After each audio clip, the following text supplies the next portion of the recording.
All right, good morning, ladies and gentlemen. Welcome back to the daily forecast. I guess it's more like a update, since I'm not doing it every day. So maybe I'll change the name to Sidereal Astrology Update, something like that. So I hope you all are well. Hope you had a nice weekend. It's Monday here. And yeah, and we still have all this energy in Cancer, of course. Had a weekend pretty Cancerian, I have to say. Heard from someone who I haven't heard from in a long time, from my family, actually. And yeah, really got me reflecting on the past a lot, and actually still am. So we're in the first quarter phase of this whole cycle of Cancer, this lunar cycle. And so this is a good time to kind of, do the work, whatever that means for you personally. Cancer is a lot of things. For me, it seems like right now my attention is certainly on my past and family. But Cancer is also like health. I've actually been feeling that too. Trying to get in good health. I didn't eat so well this last weekend, not as well as I usually do. So I got to get my diet back in order. Although Cancer is not specifically diet, it's more like Taurus and Virgo. Taurus in terms of what you put in your food, and Virgo in terms of your routine. But yeah, Cancer is definitely reestablishing your relationship with your body. So some of you may be feeling it in different ways. But for me, certainly the past.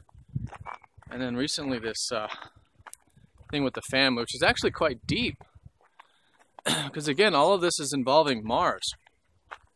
And Mars is also the planet of depth and healing. Traditionally Mars rules Scorpio. So I'm definitely feeling all that in this sort of realm. But then, Mars could also be, for some of you, a bit of activeness, drive, physical, getting maybe in good physical shape, things like that. But yeah, so first quarter this week, this early part of the week, it's a beautiful mountain. There's that Volcan Baru. It's actually quite a cloudy morning. It's been raining quite a bit the past couple days. Probably rain again today.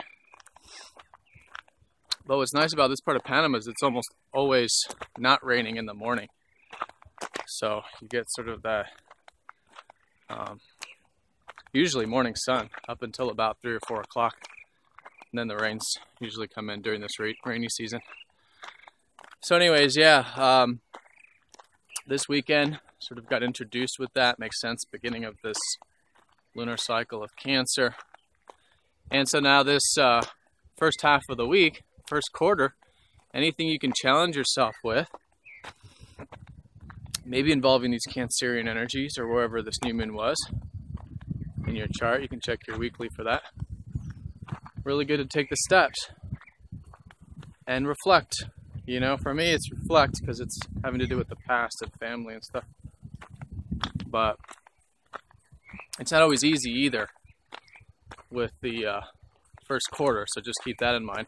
As we get through the end of the week, we'll get into the gibbous phase. The second half, probably around Wednesday, we'll start to feel a bit of support, a bit of momentum. Whatever we're challenging ourselves with now gains a bit of traction. And then we have a lunar eclipse Monday of next week, so a week from today. And those are always very powerful. So I'll probably make a forecast about that early this week or midweek or something. But that's going to be the high point of a lot of what we're working on now in regards to this lunar cycle, and really have been working on since February, spiritually. Because February is when we had the solar eclipse conjunct the south node. Now we have the lunar eclipse, which is the full moon, conjunct the south node. So it's the high point of the yearly cycle as well. Probably quite a bit of wind coming through. Let's see if that helps.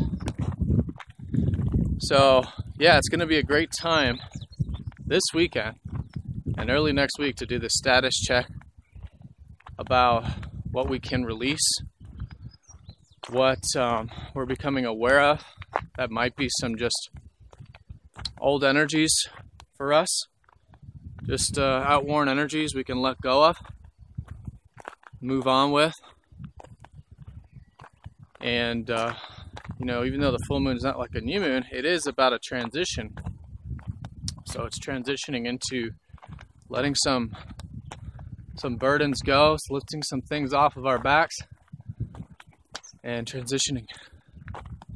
So I'll talk more about that, but it could have to do with these things that have been coming up since this last week of this new moon in Cancer. And the South Node is very spiritual. It's about, you know, becoming more aware of these things we hold on tightly to, and usually it's very unconscious, very subconscious, very deep, that we don't even know we're doing really. But then something like the lunar eclipse full moon illuminates it for us, and it allows us to shed that skin, so to speak. So yeah, let me know how you guys are feeling this first quarter. But we've also got some other things going on this week, or right now. Actually, on Monday we got Venus going into Gemini. So Gemini is usually a pretty easy sign to work with. Venus really like Taurus. Of course, she ruled it. She rules it. She was there for quite a bit. But now in Gemini, I could be enjoying some sharing of ideas, maybe doing some reading, writing, Gemini stuff, getting into the inquisitive side. It's happening like literally now as I'm recording this. Venus is right on the cusp. So, not totally feeling it just yet, but I could see how I enjoy some bit of communication. I got some clients today. Monday is a very busy day for me astrologically, as some of you know. So I'll probably enjoy sharing some ideas, talking. I can feel that. Let's see, Venus is also a relationship, so could be more mental there, more communicative in general, thinking about them perhaps. It usually works the other way, where it's more like the relationships get a dose of that inquisitive Gemini energy. And our values, we'll probably learn more about what we value about practical things. Gemini is all about practicality. And then we got Uranus going retrograde here Wednesday, Thursday, here in just a couple days. So he's slowing down. So anything technological could sort of pause for a second. I've been getting into cryptocurrencies. For those of you who know what that is, but it's, if you've ever heard of Bitcoin, it's basically new technology that is gonna shape the financial industry, the economy, because it's an actual free market. It's not controlled by any government or central bank. So it's an actual free means of exchange, free currency, all digital, all based on the internet. It's basically the internet of money, where it's not centralized. So anyways, that's tech. So for me personally, the cryptocurrencies are going through this whole, well, at least Bitcoin, not all of them, but they all follow Bitcoin. Bitcoin's like the, you know, mega cap main cryptocurrency. So whatever Bitcoin's doing, the other ones tend to follow to some degree. But anyways, Bitcoin's going through a major update.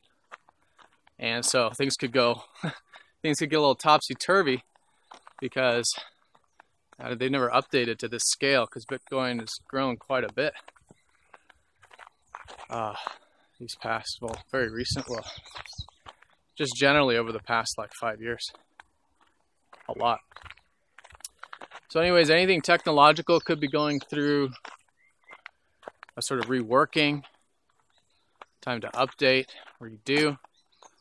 So anything that you may feel like you want to update and redo during the retrograde could be a good time, but I would wait for Uranus to slow down and then actually start to move retrograde, because during the station period, you know, it can be, you know, it's where things just kind of stop.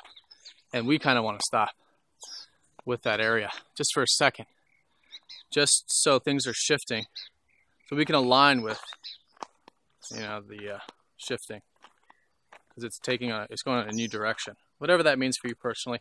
Uranus is not just technology. Uranus is also, on a fundamental level, being our true self. So we could be re-examining what it means to be our true self, and you know, whether our life reflects that. Maybe asking yourself during the station, does your life reflect you? The real you, I suppose. But what I mean by that is really the you that is free, because that is the real you in spirit, that is free, unbound, unchained, right? Not by any societal structures or by us. You know, we're really, our minds are actually the ones that control us the most. It's not so much external things, it's really our own self. You know, we could be our greatest inhibitor, jailkeeper, right?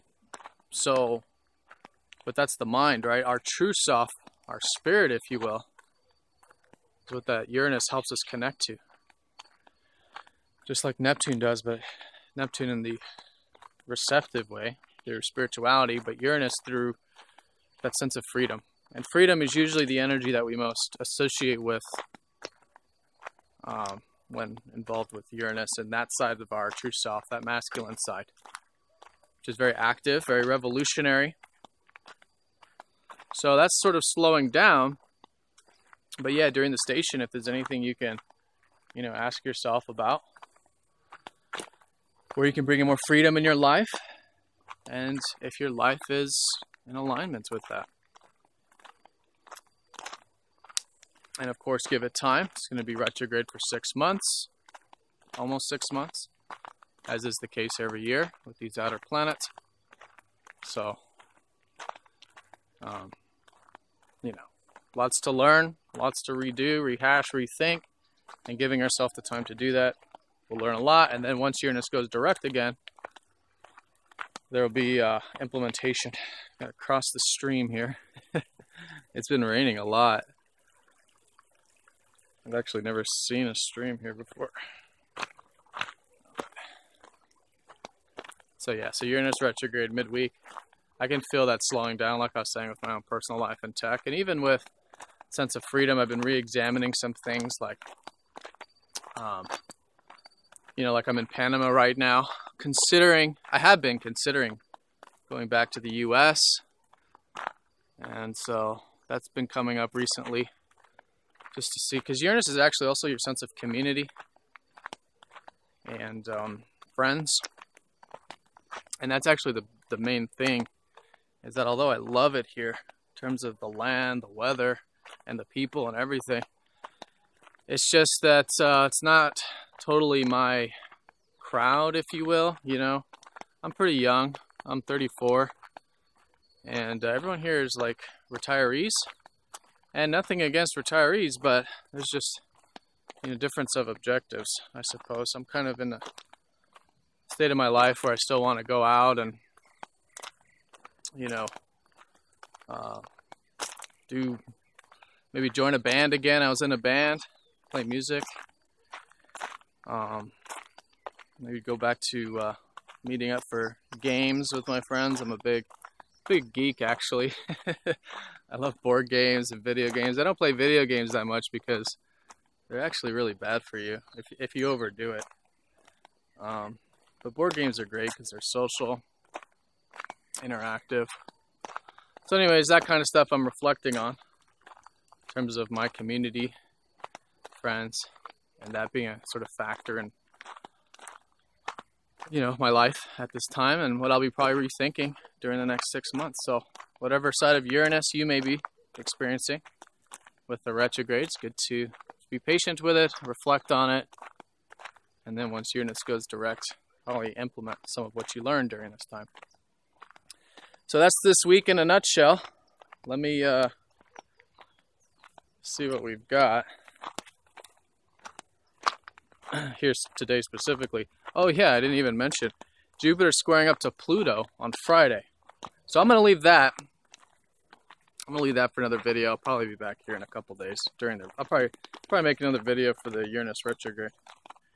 But Jupiter square Pluto is this change to our perspective and our belief and our life path. And that kind of goes to what I was saying about, like, you know, me considering the states and all this. Our belief systems have been changing, at least mine have, very much so, since November of last year. And really opening my mind to more possibilities. And I've been noticing a lot where I've been limiting myself, where the programs in my mind have been limiting what is possible in my life, and just expanding my horizons of possibilities. So Jupiter could be a lot of things. Some of you may be experiencing it from the philosophical side, opening your mind up to what life is. It's often Jupiter. Or maybe your adventurous side, or travel, or spirituality. But for me, it's definitely been my beliefs. I think that's a good way of looking at it fundamentally, because all those relate to beliefs. Jupiter's the expansion of our mind, and of our body and our soul. So Pluto is always about transformation and change and restructuring, and again, just like that South Node, getting rid of the old and the outworn. And so that's been the square with Pluto since November. So now this is the final culmination, the final development of this since November thing regarding our beliefs. And you know, it's going to be Friday, but it's pretty much all week. And so could be the final shift in terms of, it takes time, of course, to integrate with our being, but you know, maybe there's some fears we can face regarding these possibilities. And that's usually what Pluto does, is bring up the fear. Pluto's not fear himself.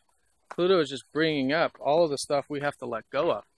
Pluto being the last very major planet. We call it a planet, but it's really a comet.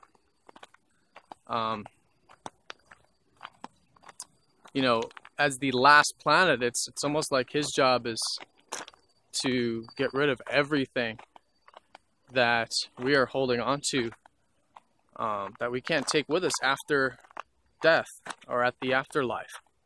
You know, it's the deepest part of everything. It's the last of it. It's like the leaving of, in order to leave the solar system, you got to pass through Pluto's orbit. So usually it brings up things like fear, but it's not always fear, and we don't always identify with it. Sometimes we'll identify with the control, wanting things to be a certain way, or the security, holding on tightly to things. I mean, this is all rooted in fear, of course. Fear of loss, fear of not having. And that's why Pluto really invokes the ego, because that's really what it is. The ego is what is holding on to things. And it's sometimes very beautiful things. It's, you know, it's our life, it's the lives of others, you know, it's our relationships, it's whatever. So it can be deep, but usually with Jupiter it comes across as quite positive, in the sense that, you know, we are willing on some level to see larger, and to even see these deeper things that are, again, preventing us from expanding. So I'll talk more on that probably here in a couple of days, but this week maybe notice if there is anything in terms of your belief systems, your perspective on things that's changing. Like I said, it's been an orb, so I've already been feeling it again, probably for about the past at least the past like few days, probably about the past week. So yeah, could be a shift with that. I think it's an important week actually. So yeah, today, a couple minor things, just so you know, for those of you who want to know what's going on about the lunar aspects. So the moon's going to be in Libra today, just shifting in as I'm making this video. So we could be wanting to enjoy a bit of tact, mutuality, cooperation with others. I can feel that slowly shifting. We're coming out of Virgo, is what it basically feels like. The past 3 days, 3 to 4 days, I've been very analytical, solving solutions, finding solutions to problems, organizing things, just really getting into a real nitty-gritty energy of details. So we're coming out of that, which I personally like, going into Libra, which is good for mutuality, wanting to work with others, see others from their perspective, see eye to eye, and to view others' perspectives and, focus on others' needs if it's in your personal life, things like that. And just wanting peace, wanting mutual, relationship peace. So things are balanced and fair. So that's going on. That's probably how we're going to be feeling emotionally and probably what we're going to be concerned with. And what else? Moon is going to be trining Neptune, sextiling Pluto early in the day. So depending on when you're watching this. If you're watching this very recently, then that's going on right now. Because we're all in different parts of the world, really. And a trine up to Pluto, yeah, so the trine up to Neptune, could give us a bit of easygoingness, actually, this first half of the day, which is nice. A bit of tranquility, maybe easy to do things like meditate or relax. And the sextile up to Pluto, yeah, willing to see things a bit deeper today. Not on a major note, but minorly. It's a little deeper today, which is nice. So easy aspects with the moon in Libra. And then this important stuff we've got this week. And with Venus going into Gemini today, maybe enjoying some of that inquisitiveness. All right, so have a great day, everyone. I'll see you very soon, probably in a couple days for the next astrology update. All right, take care.